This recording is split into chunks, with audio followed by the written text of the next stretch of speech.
Hello students, how are you all? This is Arvinder Kaur and I'm your business teacher. So in this lecture number 5, in this we are going to understand about the insurance. That is very important topic. After that, fundamental principle of insurance and after its functions. Okay, so let's start it. Insurance. Life is full of uncertainties. The chance of occurrence of an event causing losses are quite uncertain. हमारी जो life है full of uncertainty से भरी हुई है, हम लोग जानते हैं. ठीक है, the chances of occurrence of an event causing losses are quite uncertain. कब हमें लॉस हो जाए हम नहीं पता लगा सकते. It is very quite uncertain. ठीक है, बिल्कुल हमें नहीं पता कब क्या हो जाए. So there are risk of death and disability for human life. ठीक है, बहुत सारी रिस्क होती है हमारी डेथ की, हमारी डिसएबिलिटी की. कभी हमें कोई सी बीमारी हो सकती है. Fire and burglary risk of property, कभी आग लग जाए हमारी प्रॉपर्टी में या कोई चोरी चकारियाँ हो जाए. Perils of the sea for shipment of goods and so on. ठीक है, कई बार हमारे गुड्स को शिपमेंट करने के टाइम पे भी कुछ हमारे गुड्स को डेंजर रिस्क होती है. ठीक है, उन सबको प्रोटेक्शन करने के लिए हमें इंश्योरेंस करवाना पड़ता है. If any of these take place, the individual and or organization may suffer a great loss. अगर इसमें से कुछ भी हो जाए तो हमें बहुत ज़्यादा great loss होता है. Sometimes beyond their capacity to bear the same. कई बार हमारी capacity के beyond होता है कि हम इसको bear नहीं कर सकते, हम इस loss को सहन नहीं कर सकते हैं. It is to minimize the impact of such uncertainties. There is a need for insurance. और इन सब अनसर्टनिटीज़ को कम करने के लिए, उनको सहन करने के लिए हमें इंश्योरेंस करवाना पड़ता है. Investment in a factory building और हैवी इक्विपमेंट्स और other asset is not possible unless there is arrangement for covering the risk. अगर आप बड़ी बड़ी एसेट्स खरीद के आ रहे हैं और बहुत बड़े बड़े इन्वेस्टमेंट कर रहे हैं, तो आप जब तक अनसर्टन हैं, जब तक आप रिस्क में हैं, जब तक आपने उसका इंश्योरेंस नहीं करवाया है.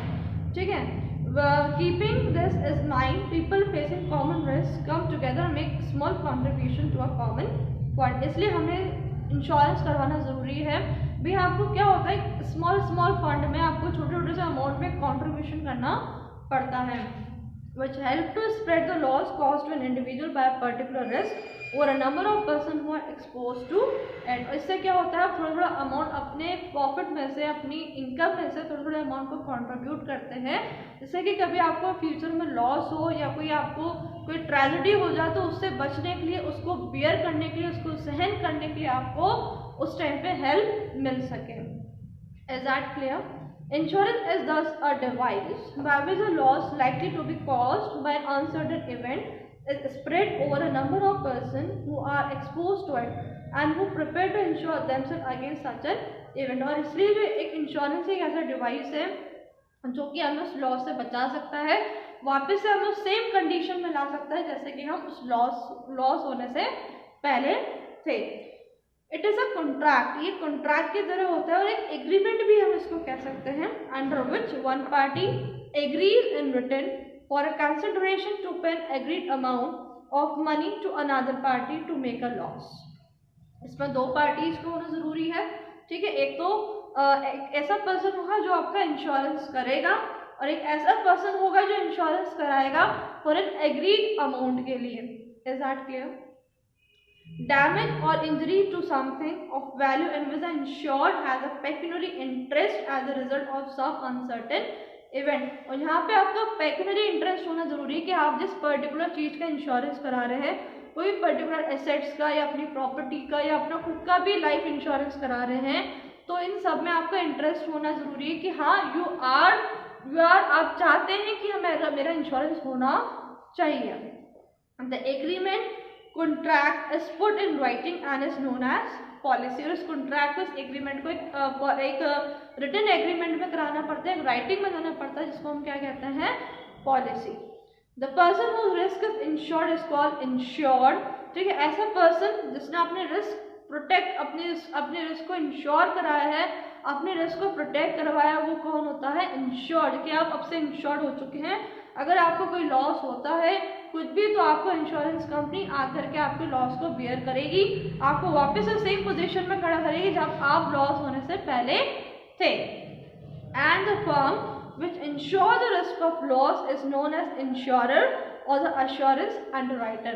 और ऐसा पर्सन जो आपका इंश्योरेंस कर रहा है, जो आपको प्रोटेक्ट कर रहा है उस रिस्क से, तो वो क्या कहलाएगा? हमारा इंश्योरर। कौन कहलाएगा? हमारा इंश्योरर या फिर अश्योरेंस अंडरराइटर। हम इंश्योरेंस कंपनी में उसको कह सकते हैं। फिर आता है हमारा फंडामेंटल ऑफ इंश्योरेंस। ठीक है, fundamental of insurance. The basic principle of insurance is that an individual or a business concern chooses to spend a definitely known sum in place of a possible huge amount involved in an indefinite future loss। ठीक है, सबसे basic principle क्या होता है हमारे insurance का कि मान लीजिए हमें आज हमारी प्रॉपर्टी में हमको मान लीजिए 50,000 का लॉस हो गया।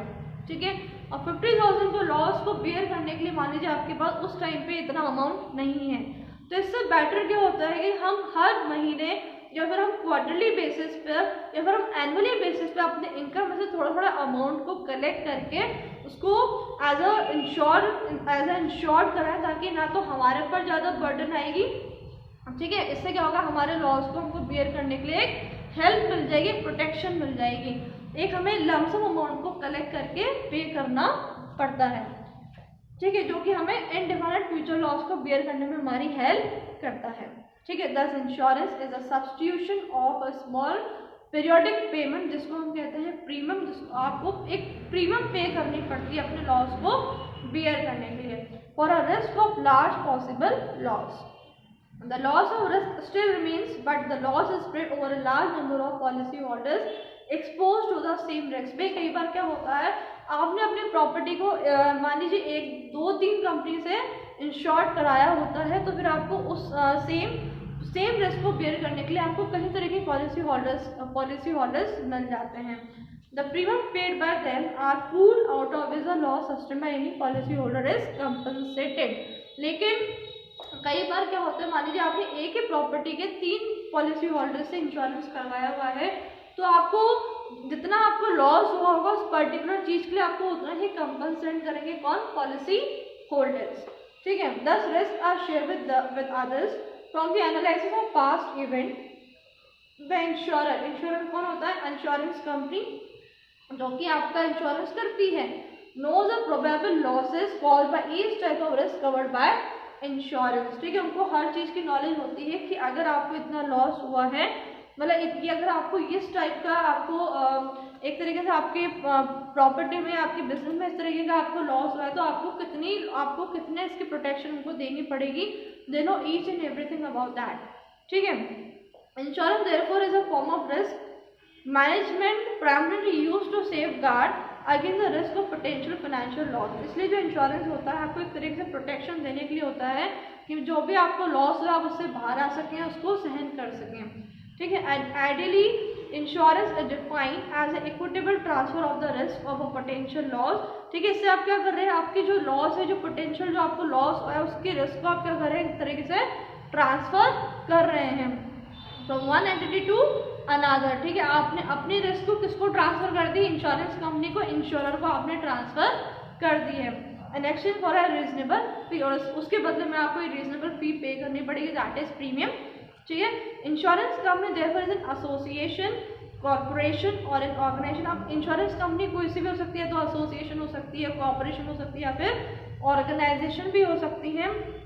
engaged in the business of paying all legitimate claims that may arise in exchange for a fee known as premium। अब कोई सी भी कंपनी हो सकती है, ठीक है, जो कि आपको एक तरीके से प्रोटेक्शन देगी फॉर अ पर्टिकुलर अमाउंट के लिए, that is premium. Insurance is a social device in which a group of individuals insured, ठीक है, transfer risk to another party, that is insurance. ठीक है, इंश्योर्ड जो होता है, जैसे मान लीजिए मैं इंश्योर्ड हूँ, ठीक है, मैंने अपनी रिस्क किसको ट्रांसफर करी है? इंश्योरर को, जो कि मेरी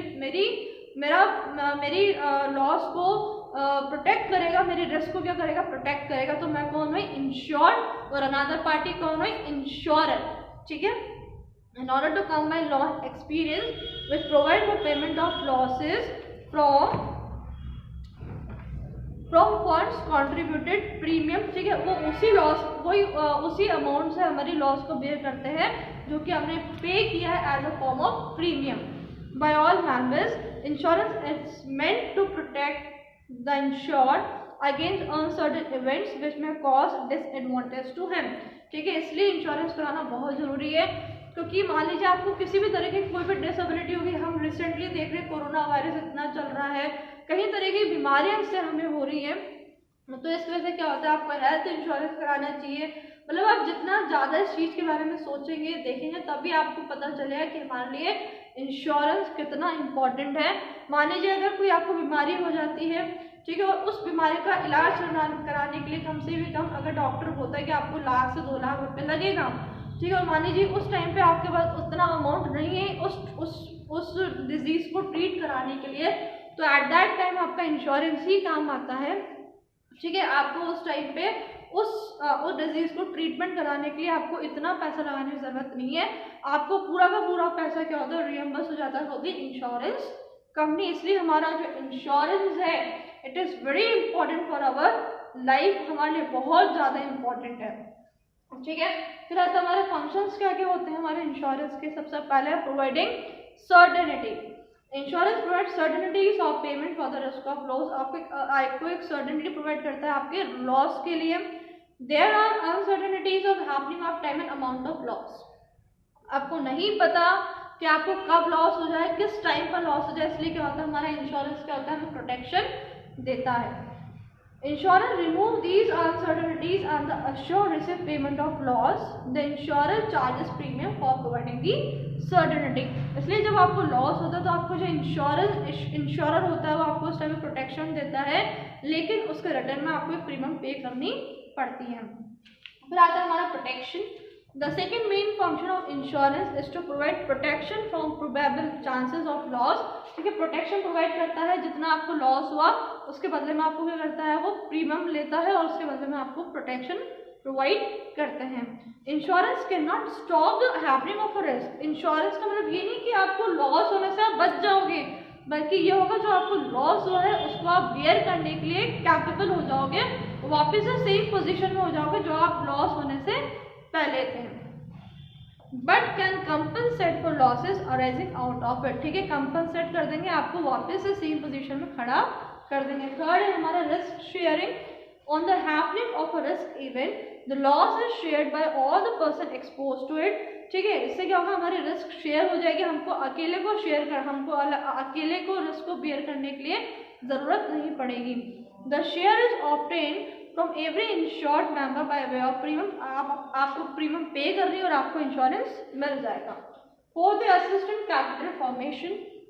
the accumulated funds of the insurer received by way of premium payments made by the insured are invested in the various income generating scheme। देखो कई बार क्या होता है, देखो इंश्योरेंस कंपनी को भी इससे फायदा होता है। भाई आप क्या करते हैं मंथली बेसिस पे या क्वार्टरली बेसिस पे, एनुअली बेसिस पे आप क्या करते हैं प्रीमियम पे करते हैं। ठीक है, तो उनके पास भी क्या होता है लमसम अमाउंट आ जाता है इंश्योरेंस कंपनी के पास, जिससे कि उस पैसे को कहीं आगे बहुत आगे वो भी अपने उस पैसे को इन्वेस्ट करते हैं, उससे कहीं उनको बहुत सारी इनकम भी जनरेट होती है। So that's all student, this topic is finish here. Remaining portion we will discuss in the next lecture. Thank you.